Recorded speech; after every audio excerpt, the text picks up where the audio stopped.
صلى عليك الله يا عدناني يا مصطفى يا صافوة الرحمن الحمد لله الذي أعطاني. Hal itu telah disandarkan kepada mimpi-mimpi yang benar dan diberkati. Lantaran itu hendaklah setiap orang membaca 11 kali dari surah yang mulia ini pada tiap-tiap malam ataupun tiap-tiap hari ataupun lebih dari itu atau kurang meskipun sekali seminggu pada malam Jumaat, dan dihadiahkan pula pahalanya untuk kedua ibu bapanya, untuk guru-gurunya ataupun siapa sahaja yang dipandang berhak atas dirinya, ya. Jadi kita minta baca Al-Quran, ya, paling-paling tidak qul huwallahu ahad 11 kali ini seminggu sekali lah, kalau boleh setiap hari kita baca, hadiahkan untuk mak bapak kita, la rijamil awliya'i wasyahrin wa ila arwahi walidina, dan juga kita sebut siapa, wa zawil huquqi alaina ajmain. Wa zawil huquqi alaina ajmain itu orang-orang yang ada hak atas diri kita. Orang yang pernah kita umpat, orang yang pernah kita ganggu, semua ada hak atas diri kita yang mereka boleh tuntut kita depan mahkamah Allah Subhanahu Wa Taala. Kita hadiahkan, mudah-mudahan dengan kita hadiahkan mereka, lembutlah hati mereka, yaumul mahsyar nanti mereka sudi nak ampunkan dosa kita, ya. Jadi kalau adakan hadiahkan Fatihah, jangan lupa wadawil huquqi alaina ajmain, atas orang-orang yang ada hak atas diri kami.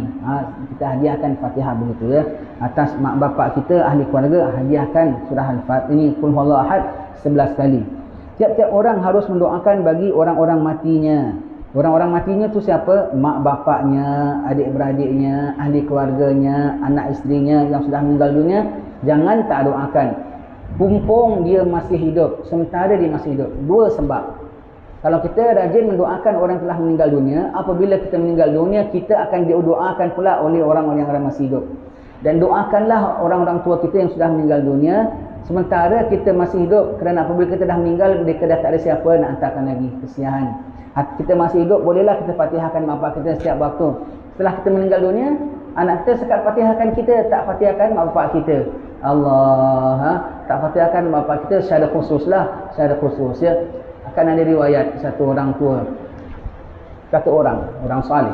Mimpi orang salih ni jangan kita bilang, ya, alah mimpi aku, kan hadis sahih. Hadis sahih menjelaskan mengenai mimpi-mimpi yang benar. Ya, memang mimpi-mimpi ni alamat daripada Allah Subhanahu Wa Taala. Orang saleh satu bermimpi ziarah ke tanah kubur, maka nampak satu orang ahli kubur duduk di sisi kuburnya, sedangkan yang lain pergi pungut kolek sesuatu. Maka dia bertanya kepada ahli kubur ini, apa yang mereka pungut itu? Oh, mereka pungut kiriman daripada orang-orang yang masih hidup. Kenapa tuan tidak pungut bersama? Saya dah cukup hari-hari anak saya hantar satu khatam Al-Quran. Setiap hari anaknya hafal Al-Quran, satu hari khatam satu kali hantarkan bapaknya. Allah, kaya raya bapaknya. Oh, dia tak perlu nak pungut-pungut sebagaimana orang lain. Anak tuan siapa? Anak saya berniaga di pasar sekian-sekian, begini-begini. Dia pergi pasar tu, dia tengok betul nampak satu budak muda jaga kedainya, sementara tunggu tak ada customer, duduk baca Quran. Hafal Quran. Rupanya inilah anak pakcik ni rupanya, ya, dia tengok. Kemudian tak lama dia bermimpi jumpa orang dalam kubur ni lagi. Dia pula sekarang dah pungut-pungut macam orang lain juga. Dia bertanya, tuan, kenapa sekarang tuan pungut-pungut juga? Sebab anak saya dah meninggal, dah tak ada siapa nak hantarkan saya lagi. Saya pun kena pungut-pungut juga. Kesian, mak kita pungut-pungut rupanya. Ya, mak kita pungut-pungut. Cuba kita jalan naik kereta, makan sedap-sedap, makan soto, makan apa semua. Mak kita pungut-pungut. Sampai ke hati kita, hantarkan mak kita. Mak kita beri kita macam-macam. Mak kita beri kita sampai akhir hayatnya masih beri kepada kita. Ya, kita jangan tak hantar mak kita. Jangan lupa mendoakan mak kita, ya. Maka dia tengok pakcik ni pungut-pungut. Wahai pakcik, kenapa sekarang pakcik pungut-pungut juga seperti yang lainnya?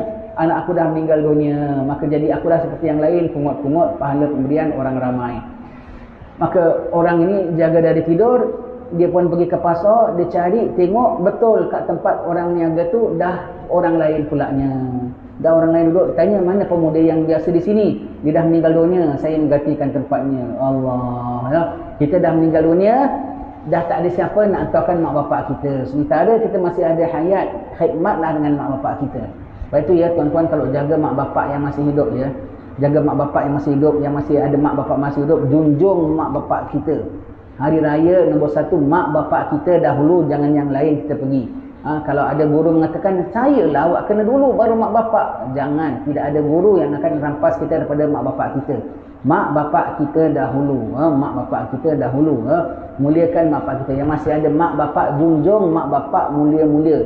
Jangan sampai mak bapak kita tunggu kita. Mak bapak kita tak akan bersuara, dia tak nak menyusahkan kita. Dia tak nak kita gaduh laki bini hari raya pasal lebutkan anak ni suruh balik. Tak apa. Tunggu dia di tepi tangga, anaknya tak balik. Allah, besarkan hati mak bapak kita. Dan kalau jaga dengan mak bapak kita, sebut saya akan jaga mak. Khususnya maknya kalau dah sakit, bapaknya dah uzur. Jangan sebut saya akan jaga mak sampai akhir hayat mak. Itu namanya anak kurang ajar. Dia nak mak dia mati dulu. Kena sebut, mak saya akan jaga mak sampai akhir hayat saya, mak. Sampai akhir hayat saya. Dia tu apa, kalau aku dah meninggal dunia, macam mana aku nak khidmat dengan mak? Sampai akhir hayat saya, mak. Sampai akhir hayat saya. Dan kotakan kata itu.